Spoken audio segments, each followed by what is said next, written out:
வணக்க மக்களே, நம்ம சேனல்ல தொடர்ந்து ரிவ்யூஸ் தாங்க பார்த்துக்கிட்டு இருக்கோம். அந்த வகையில இப்ப நம்ம எதை பத்தின ரிவ்யூ பார்க்க போறோம் அப்படின்னா, நம்ம கார்த்திக் கதையில ஏப்ரல் 24 என்ன நடந்துச்சு அப்படிங்கறத பத்தி தாங்க இந்த வீடியோல பார்க்க போறோம். ஸோ மறக்காம இந்த வீடியோக்கு லைக் பண்ணிக்கோங்க, நம்ம சேனலை சப்ஸ்கிரைப் பண்ணிட்டு பக்கத்துல உள்ள பெல்லைக்கானையும் கிளிக் பண்ணி ஆல்னு செட் பண்ணிக்கோங்க. அப்பதாங்க அடுத்தடுத்து வீடியோஸ் போடும்பொழுது உங்களுக்கு தொடர்ச்சியா நோட்டிபிகேஷன் வரும். பார்க்கலாம் என்ன நடக்குது அப்படின்னா, திவ்யா சொல்றாங்க, ரொம்ப சூப்பரா கேக் வெட்டி முடிச்சாச்சு. இப்ப என்னோட ஹஸ்பண்ட் கிட்டார்ல மியூசிக் வாசிக்க போறாரு. இது கேட்டதோட எல்லாருமே ஆரவாரமா கை தட்டுறாங்க. அப்ப திவ்யா சொல்றாங்க, சரி சரி, எல்லாரும் ரொம்ப எக்ஸைட்மெண்ட் ஆகாதீங்க, என் புருஷன் வாசிக்க ஆரம்பிக்கட்டும் அப்படின்ட்டு. சூர்யா, நீங்க வாசிங்க அப்படின்னு சொன்னதோட சூர்யா வந்துட்டு மியூசிக் வாசிக்கிறாரு. இதை பார்த்துட்டு எல்லாருமே மெய் மறந்து கேட்டுக்கிட்டு இருக்காங்க. அப்பதான் மாயா தூரத்துல இருந்து பாத்துக்கிட்டு, ரேவதி பக்கத்துல என் மகேஷ் இருக்க வேண்டியது, ஆனா இந்த ராஜா உட்காந்துருக்கான். இன்னைக்கு இந்த ரேவதியோட ஃப்ரெண்ட்ஸுக்கு முன்னாடி இந்த ராஜாவை அவமானப்படுத்த போறேன். எல்லாருமே சேர்ந்து ரேவதி கிட்ட இவன் சரியான கெட்டவன் அப்படின்னு சொன்னா எவ்வளவு சூப்பரா இருக்கும், இன்னைக்கு நம்ம அதை தான் பண்ண போறோம் அப்படின்னு நினைக்கிறாங்க. இன்னொரு பக்கம் நம்ம கார்த்தி இங்கேருந்து வந்துட்டு வெயிட்டர் கிட்ட, வெயிட்டர் எனக்கு கொஞ்சம் ஜூஸ் கொண்டு வா அப்படின்னு சொன்னதோட அவரும் சரி அப்படின்னு சொல்லிட்டு வெளியில வந்துட்டு கார்த்திக்காக ஜூஸ் கொண்டு வராங்க. அப்ப டக்குன்னு மாயா தடுக்கிறாங்க. வெயிட்டர் நெல்லு அப்படின்னு சொல்லிட்டு அவர்கிட்ட காசை கொடுத்து அந்த கிளாஸ் எடுத்து அதை கீழே ஊத்திட்டு அதுல ட்ரிங்க்ஸை கலக்குறாங்க. கலந்து, இங்க பாரு, கரெக்டா இதை கொண்டு போய் அவன் கிட்ட கொடு. வெயிட்டரும் சரிங்க மேடம் அப்படின்னு சொல்லிட்டு அதை கொண்டுட்டு போய் நேரா கார்த்திகிட்ட கொடுக்குறாங்க. கார்த்தி அதை எடுத்து ஓரமா வைக்கிறாரு. இதை மாயா பாத்துக்கிட்டே இருக்காங்க என்ன நடக்குது அப்படின்னு. அப்ப ரேவதி மியூசிக் கேட்டுக்கிட்டு இருக்கும் பொழுது பக்கத்துல இருக்க ஜூஸை பாக்குறாங்க. பார்த்ததோட ரேவதி டக்குன்னு அந்த ஜூஸை எடுத்து குடிச்சிடுறாங்க. கார்த்தி இதை பார்த்துட்டு, என்னடா இது, நமக்கு தானே இதை சொல்லியிருந்தோம், அவ எடுத்து குடிச்சிட்டா அப்படின்னு பாக்குறாரு. அதுக்கப்புறம் ரேவதி கொஞ்சம் குடிச்சு பாக்குறாங்க. என்னடா அது ரொம்ப சூப்பரா இருக்கு, சரி இன்னும் கொஞ்சம் குடிப்பான் அப்படின்னு இன்னும் கொஞ்சம் குடிக்கிறாங்க. அதுக்கப்புறமா அந்த ஃபுல் கிளாஸையும் காலி பண்ணிடுறாங்க. இதை பார்த்துட்டு கார்த்தி ஷாக் ஆகுறாரு. என்னடா இது, இவ இப்படி பிஹேவ் பண்றாளே அப்படின்னு.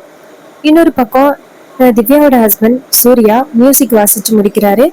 மியூசிக் வாசிச்சு முடிச்ச உடனே நேரா ரேவதி கிட்ட திவ்யா சொல்றாங்க, சரி திவ்யா, சரி ரேவதி, நாளைக்கு காலையில நான் ஊருக்கு கிளம்புறேன். உடனே ரேவதி கேக்குறாங்க, ஏண்டி இவ்வளவு சீக்கிரமா போற? திவ்யா சொல்றாங்க, இல்லடி, என் ஹஸ்பண்டுக்கு ரொம்ப முக்கியமான ஒர்க் இருக்கான், அதான் நான் இப்பவே கிளம்புறேன். இது கேட்டதோட ரேவதியும் சரி போயிட்டு வாடி அப்படின்னு சொன்னதோட எல்லாரும் நேரா ரேவதியை பார்த்து, ரேவதி, இந்த பார்ட்டியை நாங்க என்னைக்குமே மறக்கவே மாட்டோம், ரொம்ப சூப்பரா என்ஜாய்மெண்டா இருந்துச்சு அப்படின்னு சொல்லி நேரா ரேவதி கிட்ட, சரி ரேவதி, ஹாப்பி மேரிட் லைஃப் அப்படின்னு சொல்லிட்டு கிளம்புறாங்க. ரேவதியும் பாய் பாய் அப்படின்னு எல்லாருக்கும் பாய் பாய் சொல்றாங்க. கார்த்தி இதை பார்த்துட்டு, என்னடா இது, இவ பாய் பாய் சொல்ற விதமே ஒரு விதமா இருக்கு அப்படின்னு. அதுக்கப்புறம் ரேவதி நேரா கார்த்தியை பார்த்து, சரி கிளம்பலாம் அப்படின்னு சொல்ல அப்ப ரேவதி கிளம்புறாங்க. அப்ப ரேவதி தடுமாறுறாங்க. கார்த்தியை தாங்கி பிடிக்கிறாரு. ரேவதி கேக்குறாங்க, ஏய் இப்ப எதுக்கு நீ என்ன பிடிக்கிற? கார்த்தி சொல்றாரு, ஏமா உனக்கு என்னாச்சுமா? அப்ப ரேவதி சொல்றாங்க, என்னன்னு தெரியல, அந்த ஜூஸ குடிச்சதோட ஒரு மாதிரியா இருக்கு. அப்ப ரேவதி சொல்றாங்க, இப்ப எதுக்கு நீ என் பக்கத்துல வர? நீ என் பக்கத்துல வராத, எனக்கு எப்படி நடக்க தெரியும். அதுக்கு கார்த்தி சொல்றாரு, இங்க பாருமா, நான் தாமா தள்ளாடுறேன், அதான் நான் உன்னை பிடிச்சுக்கிட்டேன். அதுக்கு ரேவதி சொல்றாங்க, ஓ அப்படியா, அப்ப நீதான் தள்ளாடிக்கிட்டு இருக்கியா, சரி சரி அப்படின்னு சொல்லிட்டு நேரா கார்த்தியை பார்த்து, சரி வா போகலாம் அப்படின்னு சொல்லி ரூமுக்கு போறாங்க. அங்க போனத்தோட ரேவதி ரேவதிய கார்த்தி கூட்டிட்டு போயிட்டு பெட்ல உட்கார வைக்கிறாரு. அப்ப ரேவதி சொல்றாங்க, என் வாழ்க்கையில எனக்கு பிடிச்சது எல்லாமே நடந்துச்சு, ஆனா கடைசியில எங்க அம்மா எனக்கு வச்சாங்க பாரு ஆப்பு. எங்க அம்மாவை அப்படி நீ என்னதான் சொல்லி மயக்கன, நீ என்ன சொன்னாலும் எங்க அம்மா நம்புறாங்க, இதுல எங்க அப்பா வேற கூட்டணி, நீ என்ன சொன்னாலும் நம்புறாரு, என் வாழ்க்கையே கேள்விக்குறியாயிட்டு. நான் எனக்கு பிடிச்ச மகேஷ கல்யாணம் பண்ணிட்டு நிறையவே சாதிக்கணும் அப்படின்னு நினைச்சேன், ஆனா அது எல்லாத்துக்கும் தடையா நீ நிக்கிற. எங்க அம்மா அப்படி என்னதான் உன்னை பார்த்து நம்பினாங்கன்னே தெரியல, உன்னை அப்படி நம்புறாங்க, என் வாழ்க்கையே இப்ப கேள்விக்குறியாகிட்டு அப்படின்னு சொல்லி ரேவதி புலம்பிக்கிட்டு இருக்காங்க. இத பார்த்துட்டு கார்த்தி சொல்றாரு, இங்க பாருமா, நான் ஒன்னும் உன் லைஃபுக்கு எடுக்கல, தயவு செஞ்சு நீ என்ன தப்பா நினைக்காத. அதுக்கு ரேவதி சொல்றாங்க, நான் எங்க உன்னை தப்பா நினைச்சேன், என்னதான் எல்லாரும் தப்பா நினைக்கிறாங்க, நான் தான் என்னமோ எங்க அம்மாவுக்கு ஆப்போசிட்டா இதெல்லாம் யோசிச்சுக்கிட்டு இருக்கேன்னு. அப்ப ரேவதி சொல்றாங்க, என் வாழ்க்கையிலேயே வெறுக்கிற முதல் ஆளுன்னா அது நீதான். உன்னை நான் எப்படியெல்லாம் நம்பினேன். கடைசியில நீ எனக்கு இப்படி ஒரு துரோகத்தை பண்ணியிருக்க. என் வாழ்க்கையிலேயே நான் இவ்வளவு பெரிய அவமானத்தை சந்திச்சதே கிடையாது. எனக்கு பிடிச்ச மகேஷ கல்யாணம் பண்ணிட்டு சந்தோஷமா இருக்கலாம்னு நினைச்சேன். ஆனா இப்படி ஆகிருச்சு அப்படின்னு சொல்லிட்டு ரேவதி புலம்பிக்கிட்டு இருக்காங்க. இத கார்த்தி கேட்டுட்டு, சரி பொறுமையா இரு, தூங்கு ரேவதி அப்படின்னு சொல்றாங்க. இன்னொரு பக்கம் மாயா ரேவதி அந்த ட்ரிங்க்ஸ குடிச்சதோட ரொம்ப அதிர்ச்சி ஆகிட்டாங்க. அப்ப மாயா நினைக்கிறாங்க, இத அந்த டிரைவர் பையன் குடிப்பான்னு பார்த்தா இவ எடுத்து குடிச்சிட்டாலே, ச்சே நம்ம என்ன பிளான் பண்ணாலுமே சரியா ஒர்க் அவுட் ஆக மாட்டேங்குதே அப்படின்னு கோவப்படுறாங்க. இன்னொரு பக்கம் நம்ம ரேவதி பேசிக்கிட்டே இருக்கும் பொழுது டக்குன்னு வாமிட் பண்ணிடுறாங்க. அவங்களோட ட்ரெஸ் பூரா ஒரே வாமிட் ஆகிருது. இத பார்த்துட்டு கார்த்தி அதிர்ச்சி ஆகுறாரு. அப்ப ரேவதி சொல்றாங்க, ஐயோ எல்லாமே வாமிட் பண்ணிட்டனே, எல்லாமே போச்சு அப்படின்னு. அப்ப நம்ம கார்த்தி என்ன பண்றாருன்னா, ஒரு நிமிஷம் இரு அப்படின்னு சொல்லிட்டு வெளியில ஹவுஸ் கிளீனிங்க கூப்பிடுறாங்க. அவங்க வந்ததோட கார்த்தி நேரா அந்த அம்மாவை பார்த்து, இங்க பாருங்க, இது மாதிரி இவங்க வாமிட் பண்ணிட்டாங்க, சேஞ்ச் பண்ணி விடுங்க அப்படின்னு சொன்னதோட அந்த அம்மாவும் சரிங்க சார் அப்படின்னு சொல்றாங்க. கார்த்தி வெளியில வெயிட் பண்றாரு. அதுக்கப்புறம் ரேவதிக்கு சுடிதார் மாட்டி விட்டுட்டு அவங்க போயிடுறாங்க. கார்த்தி அவங்களுக்கு காசு கொடுத்து அனுப்பி விடுறாங்க. அப்புறம் மறுநாள் காலை நம்ம கார்த்தி சோஃபால தூங்கிட்டு இருக்காரு. ரேவதி கண் முழிக்கிறாங்க. என்ன ஆச்சு, எனக்கு சரியான தலைவலியா இருக்கு. நைட்டு ஏதோ குடிச்சேன், அதுக்கப்புறம் ஒரு மாதிரி தலை சுத்துனுச்சு. அப்புறம் நான் சாரி தான் போட்டிருந்தேன், ஆனா இப்ப எப்படி நான் சுடிதாருக்கு மாறினேன் அப்படின்னு ரேவதிக்கு ஒரே குழப்பம். அப்பதான் ரேவதி நேரா கார்த்திய பாக்குறாங்க. கார்த்தி சோஃபால படுத்திருக்கிறத பார்த்துட்டு ரேவதி ரொம்ப அதிர்ச்சி ஆகுறாங்க. அப்ப ரேவதி இங்கேருந்து என் டிரைவர் அப்படின்னு சொல்ல கார்த்தி கிளம்புறாரு. அப்ப ரேவதி கேக்குறாங்க, நேத்து நைட்டு என்ன நடந்துச்சு, எனக்கு ஜூஸ்ல நீ என்ன கலந்து கொடுத்த?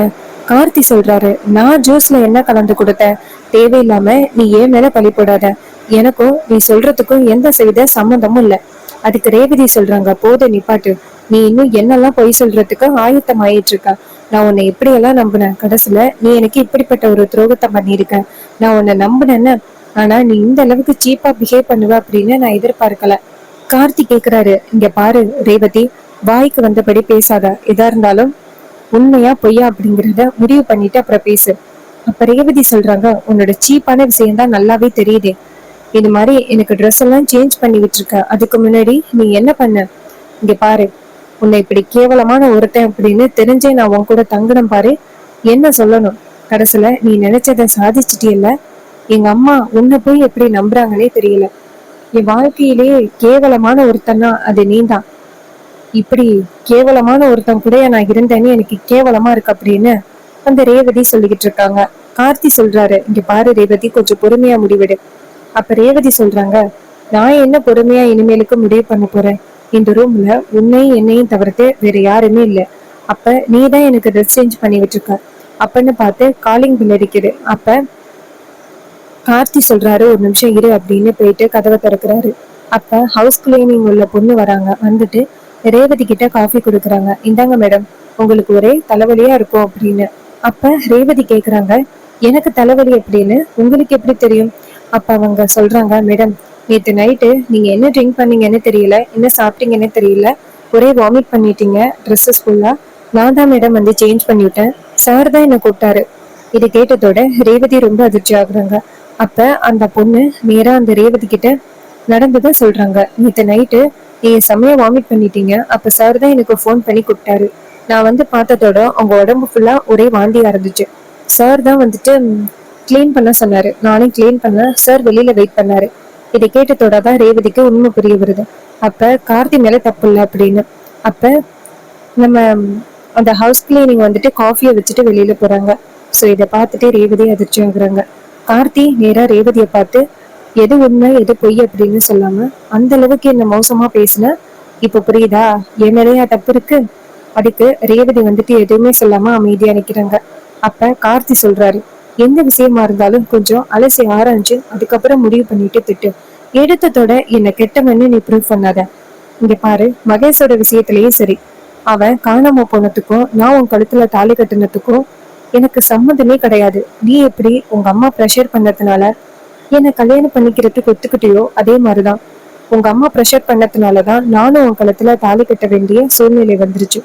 மத்தபடி உன் கழுத்துல தாலி கட்டியே ஆகணும் அப்படிங்கிற எண்ணத்துல ஒண்ணும் நான் இந்த ஊருக்கு வரல, ஞாபகம் வச்சுக்கோ அப்படின்னு சொன்னதோட ரேவதி சொல்றாங்க, ஐயோ போது நிப்பாட்டு. ரேவதி சொல்றாங்க, ஏற்கனவே எனக்கு தலைவலிக்குது, இதுல நீ வேற எனக்கு லெக்சர் கொடுத்து தலைவலியை இன்னும் அதிகப்படுத்தாத அப்படின்னு பேசுறாங்க. இதை கேட்டுட்டு கார்த்தி நினைக்கிறாரு, இவ என்ன இப்படி பேசிட்டு இருக்கா அப்படின்னு. அப்ப ரேவதி சொல்றாங்க, எனக்கு தலை வலிக்குது, நான் கிளம்புறேன் அப்படின்னு. அப்ப கார்த்தி கேக்குறாரு, எங்க போற? ரேவதி சொல்றாங்க, நான் டேப்லெட் வாங்குறதுக்கு மெடிக்கல் ஷாப் போறேன், தயவு செஞ்சு என்ன பின் தொடராத அப்படின்ட்டு கோவமா ரேவதி போறாங்க. இத பார்த்துட்டு கார்த்தி கொஞ்சம் கவலையோட இருக்காரு, என்னடா இது, இந்த ரேவதி இப்படி பண்றாளே அவ பிடிவாதத்தால அப்படின்னு. அதுக்கப்புறம் நம்ம ரேவதி இங்கேருந்து அந்த மேனேஜர் கிட்ட போயிட்டு, சார் இது மாதிரி பக்கத்துல ஏதாவது மெடிக்கல் ஷாப் இருக்கா, எனக்கு பயங்கரமா தலைவலிக்குது. அவர் சொல்றாரு, மேடம் இதுல இருந்து லெஃப்ட் எடுத்து ரைட் எடுத்தீங்கன்னா ஒரு பசார் இருக்கும், அங்க வந்து ஒரு மெடிக்கல் ஷாப் இருக்கு. இதை கேட்டதோட ரேவதியும் சரிங்க ரொம்ப தேங்க்ஸ் அப்படின்னு சொல்லிட்டு கிளம்புறாங்க. இத வந்து நம்ம மாயா பாக்குறாங்க. அப்ப ரேவதி எங்கேயோ தனியா போறா, இதுதான் சரியான நேரம் அப்படின்னு மாயா ரேவதியை பின்தொடருறாங்க. இன்னொரு பக்கம் கார்த்தி ரூம்ல இருக்காரு. இன்னொரு பக்கம் ரேவதி இங்க இருந்து கடைக்கு போயிட்டு இது மாதிரி தலைவலிக்குது, எனக்கு டேப்லெட் கொடுங்க அப்படின்னு சொன்னதோட அவங்களும் டேப்லெட்டை கொடுத்து, இங்க பாருங்க இது 2 டேஸ்க்கு சாப்பிட்டதுக்கு அப்புறம் தான் இந்த டேப்லெட்டை போடணும். ரேவதியும் சரி அப்படின்னு சொல்லிட்டு எவ்வளோன்னு கேக்குறாங்க. அவங்க 10 ரூபான்னு சொன்னதோட ரேவதி காசை கொடுத்துட்டு அந்த இடத்துல இருந்து கிளம்புறாங்க. அப்ப ரேவதி நடந்து போயிட்டு இருக்கிறத மாயா பாக்குறாங்க. பார்த்துட்டு இதுதான் சரியான நேரம் அப்படின்னு அவங்களுக்கு தெரிஞ்ச ரவுடிகளுக்கு போன் பண்றாங்க. அந்த ரவுடிங்க போன் அட்டென்ட் பண்ணி, சொல்லுங்க மேடம், நாங்க அந்த டேர்னிங்ல தான் காத்துக்கிட்டு இருக்கோம். அப்ப மாயா சொல்றாங்க, இங்க பாரு, ப்ளூ கலர் சுடிதார் போட்டுக்கிட்டு ஒருத்தி வருவா, போட்டோ கூட அனுப்பிட்டேன், அவளை தூக்கிடுங்க. அந்த ரவுடிங்களும் சரிங்க மேடம் நாங்க பாத்துக்கிறோம் அப்படின்னு சொல்றாங்க. மாயா போனை கட் பண்ணிட்டு காத்துக்கிட்டு இருக்காங்க. ரேவதி நடந்து வந்துகிட்டு இருக்காங்க. அப்ப அந்த ரவுடிங்க ஒரு வண்டியை கொண்டாந்து நிப்பாட்டி போட்டுட்டு ரேவதிக்காக காத்துக்கிட்டு இருக்காங்க. ரேவதி அந்த டேர்னிங்ல நடந்து போகும் பொழுது டக்குன்னு அந்த ரவுடிங்க வந்து, டேய் இவதான்டா தூக்குங்கடா அப்படின்னு சொன்னதோட ரேவதி அதிர்ச்சி ஆகுறாங்க. அப்ப அந்த ரவுடிங்க டக்குன்னு ரேவதியை தூக்கி கார்ல போடுறாங்க. அப்ப ரேவதி கையில வச்சிருக்கிற பர்சும் போனும் கீழே விழுந்துருது. ரேவதிய கார்ல தூக்கிட்டு போயிடுறாங்க. இன்னொரு பக்கம் நம்ம கார்த்தி ரொம்ப நேரமா ரேவதிக்கு வெயிட் பண்ணிக்கிட்டு இருக்காரு. ரேவதி எங்க போனாங்க அப்படிங்கறது நம்ம கார்த்திக்கே தெரியும். அதனால என்னடா இது இவ்வளவு நேரம் ஆகிட்டு அப்படின்னு கார்த்தி ரூமை விட்டு வெளியில வராரு. வெளியில வந்துட்டு நேரா மேனேஜர் கிட்ட போயிட்டு, சார் என்னோட ஒய்ஃப் ரேவதி இருக்காங்கல்ல, அவங்க டேப்லெட் வாங்கணும் அப்படின்னு சொல்லிட்டு வெளியில வந்தாங்க, அவங்க எந்த ஷாப்புக்கு போயிருக்காங்க அப்படிங்கறது உங்ககிட்ட சொன்னாங்களா? அவரு சொல்றாரு, சார் அவங்க வந்துட்டு பக்கத்துல உள்ள பசார்ல ஒரு மெடிக்கல் ஷாப் இருக்கு, சோ அங்க போறேன்னு சொன்னாங்க சார். இதை கேட்டதோட கார்த்தியன் சரிங்க ரொம்ப தேங்க்ஸ் அப்படின்னு சொல்லிட்டு அந்த இடத்துல இருந்து கிளம்புறாரு. கார்த்தி இங்க இருந்து அந்த பசாருக்கு போறாரு. அங்க போயிட்டு அந்த பசார்ல உள்ள பொண்ணு கிட்ட, மேடம் கொஞ்ச நேரத்துக்கு முன்னாடி உங்க கடையில இது மாதிரி டேப்லெட் வாங்குறதுக்காக இந்த பொண்ணு வந்தாங்களா அப்படின்னு போட்டோவை காமிக்கிறாங்க. அவங்க அந்த போட்டோவை பார்த்துட்டு, சார் கொஞ்ச நேரத்துக்கு முன்னாடி இவங்க வந்தாங்க சார் அப்படின்னு சொல்ல, இதை கேட்டதோட கார்த்திகும் சரி ஓகே, இவங்களோட இவங்க எந்த பக்கமா போனாங்கன்னு தெரியுமா? அப்ப அவங்க சொல்றாங்க, சார் அந்த பொண்ணு போய் 1/2 மணி நேரம் இருக்கு சார். இதை கேட்டதோட கார்த்திகை சரி அப்படின்னு சொல்லிட்டு இங்க இருந்து போறாரு. இங்க இருந்து போயிட்டு இருக்கும் பொழுது எங்கேயுமே ரேவதி இல்ல. அப்ப மாயா இத பார்த்துட்டு, அலடா நல்ல அல, எங்க பார்த்தாலும் அலைஞ்சு தெரி, இதே மாதிரிதானே நான் மகேஷ பறி கொடுத்துட்டு தவிச்சுக்கிட்டு இருக்கேன். கல்யாணத்துக்கு அப்புறம் காணாம போனது மகேஷ், இத்தனை நாள் ஆயிட்டு, இன்னும் மகேஷ் எங்க இருக்கான் அப்படிங்கிற விஷயம் எனக்கு தெரியல. நீ மட்டும் மகேஷ் எங்க இருக்கான் அப்படிங்கறத பத்தி சொல்லல அப்படின்னா ரேவதியை கடைசி வரைக்கும் உன் கையில ஒப்படைக்க மாட்டான்டா அப்படின்னு சரியான கோபத்துல இருக்காங்க அந்த மாயா. இன்னொரு பக்கம் நம்ம ரேவதியை கொண்டு போய் ஒரு இடத்துல கட்டி போடுறாங்க. அப்ப ரேவதி கேக்குறாங்க, யாரு நீங்கெல்லாம், எதுக்காக இப்படி என்ன அழைச்சிட்டு வந்திருக்கீங்க சொல்லுங்க. அப்ப அந்த ரவுடிங்க சொல்றாங்க, ஏய் நீ உயிரோட திரும்பி வீட்டுக்கு போகணும் அப்படின்னா எதுவும் பேசாம இரு, அதான் உனக்கு நல்லது. இதை கேட்டதோட ரேவதி அதிர்ச்சி ஆகுறாங்க. அப்ப அந்த ரவுடிங்க பேசிக்கிறாங்க, டேய் எவ்வளவு நேரம்டா இந்த பொண்ணை வச்சிருக்கிறது. அப்ப இந்த ரவுடிங்க சொல்றாங்க, அந்த மேடம் போன் பண்ணட்டும், அது வரைக்கும் நம்ம இந்த பிள்ளைய இங்கதான் வச்சிருக்கணும். இது கேட்டதோட ரேவதி அதிர்ச்சி ஆகுறாங்க. யாரு வந்து என்ன கடத்த சொன்னது? அப்ப அந்த ரவுடிங்க சொல்றாங்க, ஏய் வாய மூடு அப்படின்னு சொல்லிட்டு வெளியில வராங்க. வெளியில வந்துட்டு நேரா மாயாவுக்கு போன் பண்றாங்க.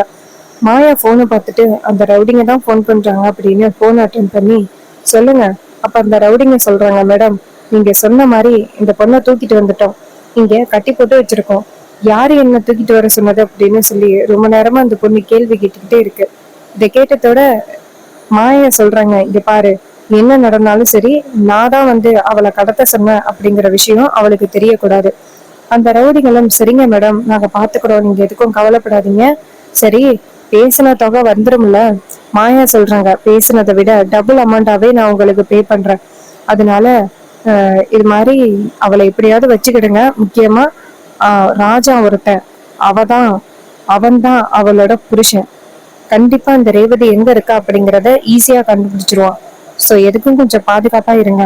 அப்படி அவன் வந்து கேட்டாலும் நான் கடத்த சொன்னேன் அப்படிங்கறது அந்த ரேவதிக்கு எதிரா சொல்லிடாதீங்க. இதை கேட்டதோட அந்த ரவுடிங்களும் சரிங்க மேடம் நாங்க பாத்துக்கிறோம் அப்படின்னு சொல்லிட்டு போனை கட் பண்றாங்க. அப்புறமா மாயா நினைக்கிறாங்க, ஏய் ராஜா, ஊர் ஃபுல்லா தேடிடா உன் பொண்டாட்டிய, அவ எங்கேயுமே கிடைக்க மாட்டா அப்படின்னு ரொம்ப சந்தோஷத்துல இருக்காங்க மாயா. இன்னொரு பக்கம் நம்ம கார்த்தி வந்துட்டு எங்க பார்த்தாலும் தேடிக்கிட்டு வராரு. அப்பதான் நம்ம கார்த்தி வந்துட்டு ரேவதியோட போனுக்கு கால் பண்றாரு. அப்ப ரேவதியோட போன் ஒரு பூச்செடிக்குள்ள கிடக்கிறத கார்த்தி பாக்குறாரு. பார்த்ததோட கார்த்திக்கு செம்ம ஷாக்கு. என்னடா இது, இங்க வந்து கிடக்குது ரேவதியோட போனு அப்படின்ட்டு ரேவதியோட போனை எடுக்கிறாரு. அப்ப நம்ம கார்த்தி அந்த போனை பார்த்துட்டு அதிர்ச்சி ஆகுறாரு. இது ரேவதியோட போனு தான், இது எப்படி இங்க கிடக்கு, அப்ப ரேவதி யாராவது தூக்கிட்டாங்களோ அப்படின்னு நினைக்கிறாரு. இன்னொரு பக்கம் நம்ம கார்த்திக்கு பயம், ஐயோ இது மட்டும் அத்தைக்கு தெரிஞ்சிச்சுன்னா ரொம்ப பெரிய பிரச்சனை ஆகிடுமே, அவகிட்ட எத்தனை தடவை சொன்னேன் இந்த இடத்த விட்டு எங்கேயும் போகாத அப்படின்னு பல தடவை சொன்னேன், கொஞ்சமாவது கேட்டாளா அப்படின்னு செம டென்ஷன் ஆகுறாங்க. இன்னொரு பக்கம் நம்ம கார்த்தி வந்துட்டு மறுபடியும் ரேவதியை எங்க பார்த்தாலும் தேடி போயிட்டு இருக்காரு. இன்னொரு பக்கம் மாயா நினைக்கிறாங்க, டேய் நீ எங்க பார்த்தாலும் நாய் மாதிரி ரேவதியை தேடிக்கிட்டு இரு, நான் மகேஷ பிரிஞ்சு எத்தனை நாள் கஷ்டத்துல இருக்கேன், நான் அவனை உண்மையாவே ரொம்ப காதலிக்கிறேன், என்ன சொத்துக்காக தான் ரேவதிக்கும் அவனுக்கும் கல்யாணம் பண்ணி வைக்கணும்னு நினைச்சேன், அப்படியும் கல்யாணம் பண்ணி முடிச்ச பிறகு ரேவதியோட சொத்தெல்லாம் வாங்கிக்கிட்டு ரேவதியை துரத்தி அடிக்கிறது தான் எங்களோட பிளான். நான் ஒன்னும் மகேஷ் ரேவதியை வாழ விட்டுற மாட்டேன். ஆனா இந்த எங்க பிளான் எல்லாத்தையுமே தவிடுபடியாக்கி மகேஷும் இப்ப எங்க இருக்கான் அப்படின்னு தெரியாம என்னை குழந்தை விட்டுட்டியல்ல, உன்னை சும்மா விட மாட்டான்டா, உன் பொண்டாட்டியும் உனக்கு கிடைக்க மாட்டா அப்படின்னு அந்த மாயா பிளான் பண்ணிக்கிட்டு இருக்காங்க. ஸோ லாஸ்ட் எபிசோட் இப்படிதாங்க வந்து ஃபினிஷ் ஆனிச்சு. ஸோ அப்கமிங் எபிசோட்ல என்னெல்லாம் நடந்துச்சு, என்னெல்லாம் நடக்க வாய்ப்புகள் இருக்கு அப்படிங்கறத பத்தி தெரிஞ்சுக்கணும் அப்படின்னாலும் மறக்காம நம்ம சேனலை சப்ஸ்கிரைப் பண்ணிட்டு பக்கத்துல உள்ள பெல்லைக்கானையும் கிளிக் பண்ணி ஆல்ல செட் பண்ணிக்கோங்க. அப்பதாங்க அடுத்தடுத்து புது புது வீடியோஸ் போடும் பொழுது உங்களுக்கு தொடர்ச்சியா நோட்டிபிகேஷன் வரும், பார்க்கலாம். ஸோ கார்த்தி வந்துட்டு கூடிய சீக்கிரம் ரேவதியை கண்டுபிடிப்பாரா, இல்ல உண்மையாவே சாமுத்திஸ்ரீ கிட்ட மகேஷ் எங்க இருக்கான் அப்படின்னு கேட்டு மகேஷ ரேவதி அந்த மாயா கிட்ட ஒப்படைச்சிட்டு ரேவதியை காப்பாத்துவாங்களா, என்ன நடக்குதுன்னு வெயிட் பண்ணி பார்ப்போம்.